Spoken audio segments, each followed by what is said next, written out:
Hey, what's up guys? I'm in this amazing place here. It's 6:30 a.m. in the morning. I'm just watching the sunrise. Look at this. Look at this beauty here. Oh.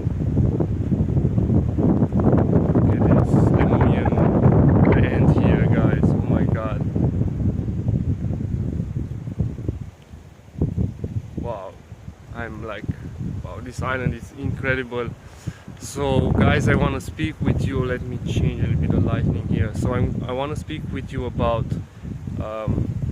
karma. What is karma? How to clear out karma, and where do we get the karma from? So yes, I'm going to start with the beginning, which is millions of years ago, when in the Orion constellation there was a galactic war.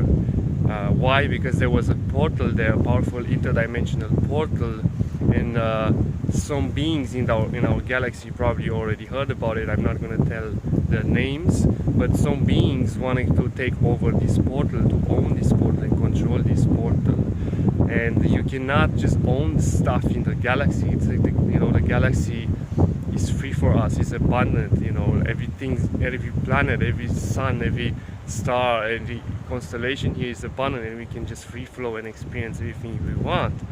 But when these beings did that, they basically created this separative consciousness between one another, in which they just wanted to have more power and control that, right? And in that process there was like a battle, like a war between those who protected that portal and fight for the freedom of all and the law of one, and those who just wanted to take over it, and they were more focused on self-centered situations, self-centered consciousness, right? So which is nothing wrong about that when it applies for your own well-being, but when it's detrimental for others, then obviously there's not good, right? So that contracts people's expansion. So because of this, there was created separation consciousness. Therefore, there was like a distortion from the divine blueprint of unity consciousness, which exists, in the frequency of source in everything that exists in this universe. So when that happened, that rippled throughout the whole galaxy, right? In all constellations, they were like, wow, okay, this is beings who consider themselves separate from source and wants to own stuff for themselves, take over power and so on. And in that process there were 2 planets destroyed in that Orion constellation, and these are Lyran planets. Maybe you heard about the civilization of Lyra and Vega and so on. So this was Lyran planets, which were one of the first humanoids that lived in our galaxy, and in very close physical form as we have. They just had some different traits, like kind of like feline traits, like their face and so on. And yeah, and because of that destruction of planets, those souls who lived on those planets, they had to reincarnate somewhere in another realm. So they incarnated on Earth further on, and other realms who have a similar vibration with their planet which was destroyed.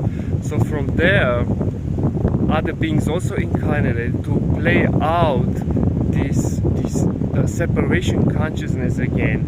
And every time we raised as a civilization, for example in the Lemurian time, in the Atlantean time, and reached this source consciousness, this God consciousness, there was this huge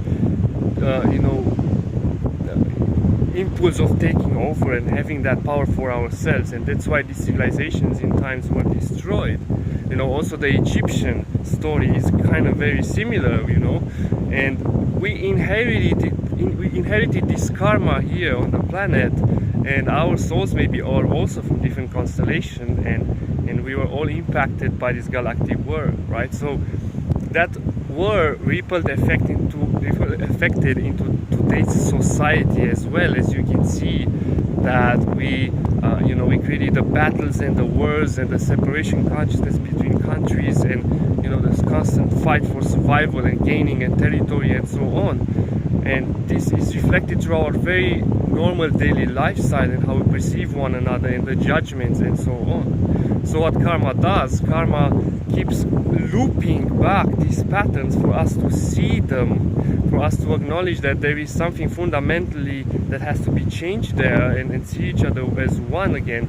So what requires, is, while karma brings us people and situations and so on further on in our human lives here, then it's required to, how do we change this karma, right? So it's required to simply observe, surrender to what happens when someone, when you feel a connection with someone which is karmic, and simply don't hold that depth that happened before, and don't hold the grudgment and judgment and so on, and simply forgive and unconditionally love. Of course, not for the, not to the sake of your well-being and all of that. You have to have boundaries and everything, healthy boundaries. But yeah, you have to forgive and love in order to release this karmic depth and this whole pattern of separation that, oh my god, I'm shocked by this sunrise, guys. Like, it is amazing. Yeah, so I've been a little bit more than 5 minutes explaining this, but yeah, bottom line is that you have to release these patterns through unconditional love, to forgiveness and so on. And you don't have to deal with the person further on if you don't feel like it. It doesn't matter. What matters is to treat with love everything, so that we all step further on in harmony, consciousness, in cooperation, in co-creation, and in unity consciousness, and release these karmic depths from the past through millions of years. So yeah, I hope this makes sense. Like and subscribe if it resonates, comment there if you feel like it, and please share the magic if it resonates even deeper. Much love, and see you in the next one.